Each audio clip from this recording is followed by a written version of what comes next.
queridos alunos do sétimo ano. Agora vamos falar um pouquinho mais sobre o conteúdo de história, dando continuidade ao assunto do renascimento científico e cultural.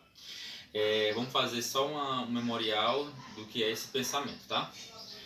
Ele é o rompimento do pensamento medieval, também conhecido como Idade das Trevas, aonde a liderança religiosa e política aprisionava aqueles menos favorecidos com mitos relacionados à vontade de Deus, dizendo que Deus queria que fosse feito daquela maneira, que as coisas aconteciam por conta que Deus queria que fosse assim.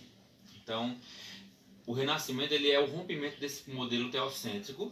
Agora o homem passa a pensar, a dominar o pensamento, ele é livre, e esse modelo é conhecido como modelo antropocêntrico, ou seja, a partir do homem que é descoberta todas as coisas, e ele também é livre para pensar e para desenvolver, inclusive nas áreas políticas, artísticas, científicas, enfim, todas as áreas, né? É o modelo antropocêntrico.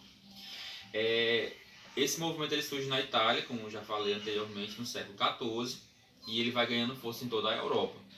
Mas hoje, especificamente, eu quero falar sobre os artistas e suas obras daquela época. Vamos começar por Leonardo da Vinci. Da Vinci ele nasceu no ano de 1452 e ele morreu no ano de 1519. Ele era um pintor, arquiteto, escultor, físico, engenheiro, escritor e também músico. Se destacou muito nos ramos da arte e também das ciências. Ele é um artista e um cientista completo.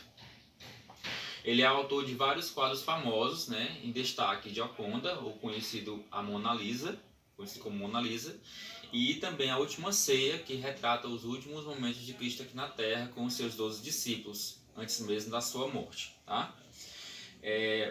O segundo artista que eu quero destacar é o Michelangelo. Michelangelo nasceu no ano de 1475, morreu no ano de 1564. Ele foi arquiteto, escultor e pintor. Ele ajudou, inclusive, a projetar a grandiosa cúpula da Basílica de São Pedro, que está em Roma.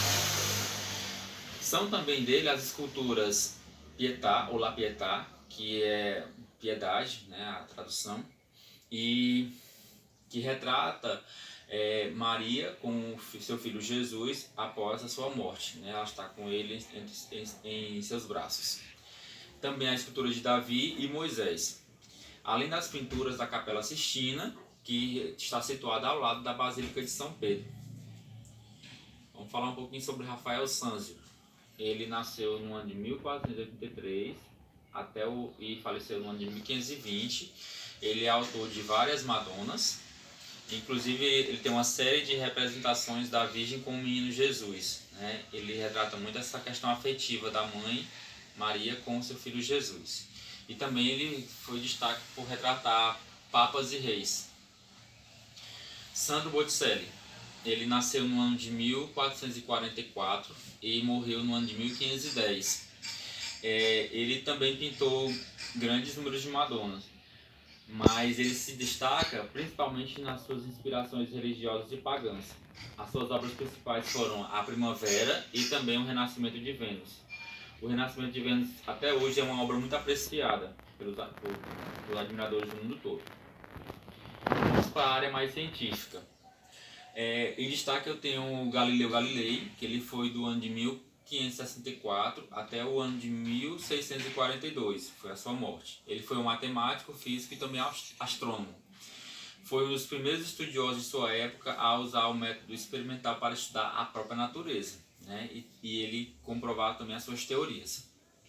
Construiu a primeira luneta astronômica, onde ele confirmou a teoria heliocêntrica, ou seja, o Sol como centro do sistema solar, né, que é esse pensamento de Nicolau Copérnico, em que afirmava que o Sol era o centro do universo. Ele modifica, ele comprova essa teoria do Sol sendo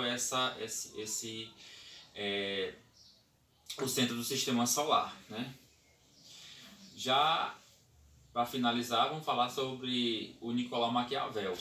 Ele foi um filósofo, político e também historiador. Sua principal obra foi O Príncipe, onde ele trata sobre a relação da política com o governo, né? Então, esses foram alguns, né, desses artistas desta época vocês peguem atividade extra na coordenação da escola para complementar os seus conhecimentos. Eu espero que a gente se veja em breve. Fique com Deus e até a próxima.